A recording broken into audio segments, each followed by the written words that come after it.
بسم اللہ الرحمن الرحیم۔ السلام علیکم ورحمۃ اللہ وبرکاتہ۔ حضرت ابو ہریرہ رضی اللہ تعالیٰ عنہ کی بھوک میں حالت۔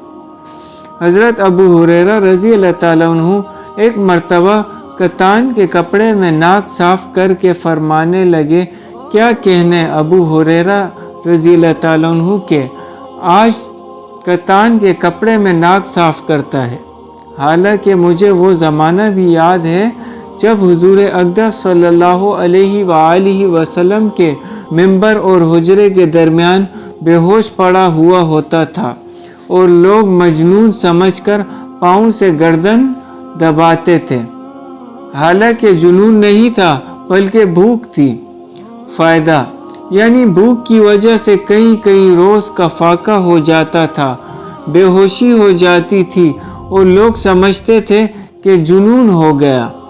کہتے ہیں کہ اس زمانے میں مجنون کا علاج گردن کو پاؤں سے دبانے سے کیا جاتا تھا۔ حضرت ابو ہریرہ رضی اللہ تعالیٰ عنہ بڑے صابر اور قانع لوگوں میں تھے، کئی وقت فاقے میں گزر جاتے تھے۔ حضور صلی اللہ علیہ وآلہ وسلم کے بعد اللہ نے فتوحات فرمائی تو ان پر توانگری آئی۔ اس کے ساتھ ہی بڑے عابد تھے۔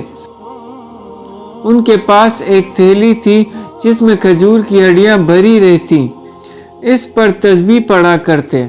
جب وہ ساری تھیلی خالی ہو جاتی تو باندی اس کو پھر بھر کر پاس رکھ دیتی۔ ان کا یہ بھی معمول تھا کہ خود اور بیوی اور خادم 3 آدمی رات کے 3 حصے کر لیتے اور نمبر وار ایک شخص تینوں میں سے عبادت میں مشغول رہتا۔ میں نے اپنے والد صاحب رحمۃ اللہ علیہ سے سنا کہ میرے دادا صاحب رحمۃ اللہ علیہ کا بھی تقریباً یہی معمول تھا کہ رات کو 1 بجے تک والد صاحب رحمۃ اللہ علیہ مطالعہ میں مشغول رہتے۔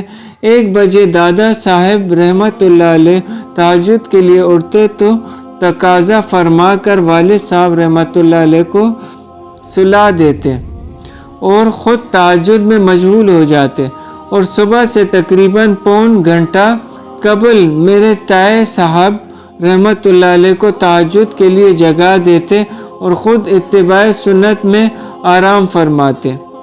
اللہم ارزقنی اتباعہم۔ اللہ پاک ہمیں ان باتوں پر سمجھ اور عمل کی توفیق عطا فرمائے۔ جزاک اللہ۔